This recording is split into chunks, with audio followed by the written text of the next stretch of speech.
సిటీలో ఎక్కడ పడితే అక్కడ మెడికల్ వేస్ట్ ను పారేస్తున్నారు హాస్పిటల్ నిర్వాహకులు. ఇక నిబంధనలకు వ్యతిరేకంగా చెరువుల్లో కుంటల్లో వేస్తున్నారు. దీంతో నీళ్లు కలుషితమవుతున్నాయి. కనీస జాగ్రత్తలు పాటించకుండా బయో వేస్టేజ్ ప్యాకింగ్ చేస్తున్నారు. ఇక ఇదే అంశానికి సంబంధించిన మరింత సమాచారం అనిల్ అందిస్తారు.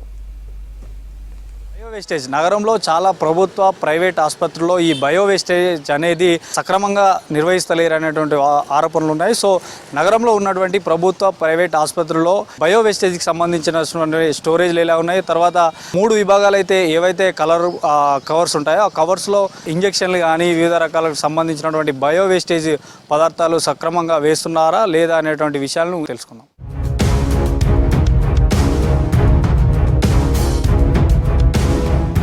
హైదరాబాద్ నగరంలో ఉన్నటువంటి మరొక పేరుగాంచిన హాస్పిటల్ నీరోఫర్ ఆసుపత్రిలోనూ ఇక్కడ దాదాపు నగరంలోనే కాకుండా రాష్ట్ర వ్యాప్తంగా పిల్లలకు సంబంధించినటువంటి ప్రధాన ఆసుపత్రి. ఇక్కడ కూడా చూసుకోవచ్చు రాష్ట్రంలో నానాటికి పెరుగుతున్నటువంటి బయో వేస్టేజ్కి సంబంధించినటువంటి ప్యాకింగ్ కూడా 4 పద్ధతుల్లో ఇక్కడ ఏర్పాటు చేశారు. ఈ మొత్తం కూడా ఈ రూమ్ మొత్తం కూడా ఈ హాలు ఓన్లీ బయో వేస్టేజ్ కోసమే స్టోర్ చేయబడుతుంది. ఇక్కడ కూడా పూర్తిగా ఉదయం 5-6 గంటల ప్రాంతంలో ఇక్కడ నుంచి ఈ బయో వేస్టేజ్ని తరలిస్తారు. తర్వాత ఎప్పటికప్పుడు పేషెంట్ల నుంచి తీసుకొచ్చినటువంటి సిరంజీలు కానీ, తర్వాత గ్లౌజులే కానీ, కాటన్కి సంబంధించినటువంటి పేషెంట్కి సంబంధించినటువంటి మొత్తం కూడా ఆ వేస్టేజ్ని అంతా కూడా దానికి సపరేట్గా వీరు ప్యాక్ చేసి ఇక్కడ పెడుతుంటారు. సో దీన్ని డంపింగ్ యార్డ్కి మళ్ళీ ఉదయాన్నే తరలిస్తారు. సిటీలో ఉన్నటువంటి మరి కొన్ని ప్రభుత్వ కానీ ప్రైవేట్ హాస్పిటల్లో బయో వేస్టేజ్ అక్కడ నిర్వహణ ఎట్లా ఉంది, అక్కడ నుంచి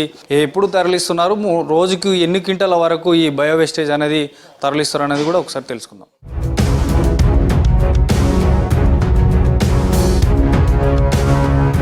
సిటీలో ఉన్నటువంటి మరొక హాస్పిటల్ వద్ద ఉన్నాము. ఇక్కడ కూడా చూడవచ్చు బయో వేస్టేజ్కి సంబంధించి 3 విభాగాలు ఉంటాయి. ఈ భాగాలలో మూడు కలర్లకు సంబంధించినటువంటి కవర్స్ ఉంటాయి. ఆ కవర్లో ఈ బయో వేస్టేజ్ అంతా ఇందులో వేస్తారు. దీని పక్కనే ఒకటి జనరల్ సంబంధించినటువంటి చెత్త వేస్తారు. కానీ ఇక్కడ ఒకసారి బయట చూడొచ్చు, పూర్తిగా నిర్వహణ అనేది సరిగా లేదని చెప్పవచ్చు. ఎక్కడికెక్కడ ఇటు సిరంజీలే కానీ, గ్లౌజులు కానీ, తర్వాత ఏదైతే ఇంజక్షన్లకు సంబంధించినటువంటి వ్యర్థాలు పూర్తి ఎక్కడ చెల్లాచెదరు ఎక్కడ పడితే అక్కడ పాడేసినటువంటి పరిస్థితి. ఏదైతే ఈ రోగికి సంబంధించినటువంటి ఏదైతే కాళ్ళు విరగడం కానీ, చేతులు విరిగినప్పుడు వేసేటువంటి ప్లాస్టిక్ సర్జరీ చేసినటువంటి భాగాలను పూర్తిగా ఈ డోర్లలో వేస్తారు. ఇది డైలీ ఉదయం 5-6 గంటలకు ఇక్కడ నుండి డంప్ చేయడానికి ఇక్కడ నుంచి తీసుకెళ్తారంటూ కూడా వైద్యులు చెప్తున్నారు. ప్రైవేట్ ఆసుపత్రులతో పాటు ఇటు నర్సింగ్ హోమ్లు, తర్వాత క్లినిక్లు, డిస్పెన్సరీలు, బ్లడ్ బ్యాంకులు వంటి ఈ ఆరోగ్య సంరక్షణ కేంద్రాల్లో మాత్రం ఇలాంటి డిస్పోజల్స్ అంటే ఈ సిరంజీలు, బ్యాండేజీ, దూది, సూదులు, గ్లౌజులు, పరీక్షల కోసం వచ్చినటువంటి రక్తము, మాస్కులు, యూరిన్కి సంబంధించినటువంటి ఇవన్నీ కూడా వ్యర్థాలు అనేటివి చాలా ఎక్కడికక్కడ మరుగున పడ్డాయని చెప్పవచ్చు. ఒకసారి వైద్యులను అడిగి కూడా తెలుసుకునే ప్రయత్నం చేద్దాం దీనికి సంబంధించి.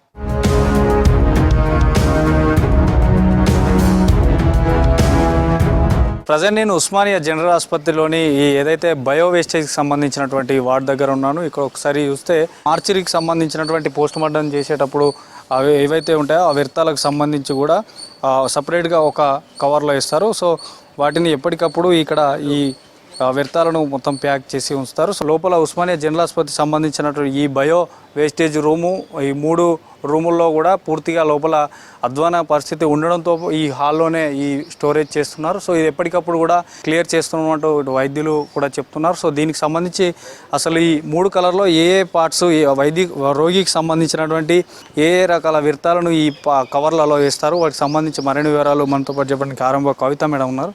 సో మేడం, ఈ ఏదైతే బయో వేస్టేజ్కి సంబంధించినటువంటి కవర్లలో కలర్స్ ఉన్నాయి, ఆ కలర్స్లో ఏ కలర్స్లో ఏ వ్యర్థాలను ఇస్తారు? చాలా ఏళ్ల నుంచి 1998లో ఫస్ట్ బయోమెడికల్ వేస్ట్ యాక్ట్ వచ్చింది. సో అప్పటి నుంచి ఈ కలర్ కోడెడ్ విధానం అనేది అవలంబిస్తున్నారు. ముందు 10 కలర్ కోడ్లు ఉండేవి, 10 డిఫరెంట్ టైప్స్. దాని తర్వాత 8 చేశారు. ఇప్పుడు లేటెస్ట్గా 2016లో అమెండ్మెంట్లో మనకి 4 కలర్ కోడ్లు మాత్రమే ఉంటాయి. ఇవి ఈ కలర్ కోడ్ల ప్రకారంగా కలెక్ట్ చేసి వాళ్ళకి ఏజెన్సీ వాళ్ళకి హ్యాండ్ ఓవర్ చేస్తే వాళ్ళు ఆ ఏ వేస్ట్ని ఎట్లా డిస్పోజ్ చేయాలో ఆ విధంగా ఇన్సినరేట్ చేసి డిస్పోజ్ చేస్తారు. ఇప్పుడు ఫర్ ఎగ్జాంపుల్ ఎల్లో కలర్ దాంట్లో ఇప్పుడు మనకి అనాటమికల్ వేస్ట్ అంటాం, అదే ఒకసారి యాంప్యుటేషన్స్లో కాలు అది తీసేయాల్సి వస్తుంది. అలాగే సాయిల్డ్ లినిన్ అండ్ బ్యాండేజెస్, తర్వాత ఈ ఎక్స్పైర్డ్ డ్రగ్స్, సైటోటాక్సిక్ డ్రగ్స్ అంటాం. సో ఇవి ఎక్స్పైర్ అయినవి, సైటోటాక్సిక్ డ్రగ్స్ ఎక్స్పైర్ అయినవి, మిగిలిపోయినవి అందులో ఆ ఎల్లో కలర్ దాంట్లో పెడతాం అనమాట. తర్వాత వచ్చేసి రెడ్ కలర్లో అన్నీ మనకి ప్లాస్టిక్ వేస్ట్ ఉంటుంది, infected plastic and rubber waste, gloves కానీ, క్యాథెటర్స్ కానీ, ఇంకా ఈ వివిధ రకాల ఐవి బాటిల్స్ కానీ, ఇవన్నీ కట్ చేసి మ్యూటిలేట్ చేసి దాంట్లో వేస్తారు. అంటే దాన్ని ష్రెడ్ చేసి వేస్తారు so that it is not recycled. తర్వాత మనకు వచ్చేసి బ్లూ కలర్ దాంట్లో బ్రోకన్ యాంప్యూల్స్ ఉంటాయి. బ్రోకన్ యాంప్యూల్స్ కానీ అంటే ఈ గ్లాస్ వేర్ అన్ని బ్రేక్ అయినవి, గ్లాస్ వేర్, బ్రోకన్ యాంప్యూల్స్ కానీ, ఇంప్లాంట్స్, మనం ఈ ఆర్థోపెడిక్ సర్జరీస్లో ఇంప్లాంట్స్ యూస్ చేస్తారు. సో అవన్నీ కొద్ది రోజుల తర్వాత అవి తీసేస్తారు, ఇంప్లాంట్స్ తీసేసినవి అందులో వేస్తారు. సో ఇట్లా ఈ 3 రకాల బ్యాగ్స్లో, కలర్ కోడెడ్ బ్యాగ్స్లో మేము సెగ్రిగేట్ చేసి వాటిని కట్టేసి పెడతాము.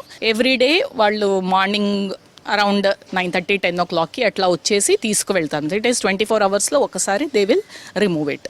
ఇట్లా ఏదైతే ఇప్పుడు ఈ బయోవేస్ట్కి సంబంధించిన స్టోరేజ్ ఉంది, ఆ స్టోరేజ్లో పూర్తిగా లోపల కూడా పంది కుక్కలతో అవి పూర్తిగా చెడిపోయింది అంటున్నారు. సో ఇక్కడ వీళ్ళు వేసేవారు కానీ ఇక్కడ నుంచి డంపు చేసేవాళ్ళని వాళ్ళకి ఏమైనా ఇబ్బంది కదా? ఈ సపరేట్ చేసేవాళ్ళు అంటే అక్కడి నుంచి గార్బేజ్ లిఫ్టర్స్ ఉంటారు, వాళ్ళు they will wear gloves and masks అన్నీ వేసుకొని ఆ కిట్, వాళ్ళు పీపీఈ కిట్ వేసుకుని తీసుకొచ్చేసి పెడతారు. తర్వాత ఇక్కడి నుంచి తీసుకెళ్లేటప్పుడు కూడా వాళ్ళు కూడా దే విల్ టేక్ ఇట్. ఇది తీయడంలో వాళ్ళకేమీ ఇబ్బంది ఉండదు. కాకపోతే మాకేంటంటే సపరేట్ రూమ్లో పెడితే ఇంకా ఈజీగా ఉంటుంది. సో ఆల్రెడీ ఉన్నాయి రూమ్స్, దానికి ఫ్లోరింగ్ అది చెయ్యాలి కొంచెం. అంటే ఇంజెక్షన్స్ కానీ, సిరంజిలు కానీ, గ్లౌజుల్స్ కానీ ఇక్కడ అక్కడ పడిపోయినాయి. తర్వాత డ్రమ్ములో వేశారు, అట్లా వేస్తే ఏమన్నా ఇక్కడ ఉన్న వాళ్ళకి కానీ బయట వచ్చేటువంటి రోగులకు సంబంధించి ఏమన్నా ఇన్ఫెక్షన్ ఉంటుందా? ఈ డ్రమ్ అనేది లోపల ఉంటుందండి. ఇప్పుడు వాళ్ళు వచ్చేసి తీసుకెళ్ళడానికి అనువుగా ఉంటుందని బయట పెట్టారు. సో ఇది వన్స్ ఇట్ ఈస్ డిస్పోజ్, వాళ్ళకి హ్యాండ్ ఓవర్, ఇక్కడే ఉంటారు వీళ్ళు వర్కర్స్, వాళ్ళు వచ్చి హ్యాండ్ ఓవర్ చేసిన తర్వాత ఇమీడియట్లీ ఇది లాక్ చేసేస్తారు. మళ్ళీ ఎప్పుడైతే ఈవినింగ్ వచ్చేసి వాళ్ళు లిఫ్ట్ చేసుకుని తీసుకొస్తారో మళ్ళీ లోపల పెట్టేసి it will be locked. Only when they come it will be opened అనమాట. అప్రాక్సిమేట్లీ డైలీ ఎంత ఈ వ్యర్థాలను తీసుకెళ్తారు ఇక్కడ నుంచి, ఎన్ని క్వింటాల్ లాగా? 700 to 900 kgs per day generate అవుతుంది. సో అంతా వాళ్ళు తీసుకెళ్తారు.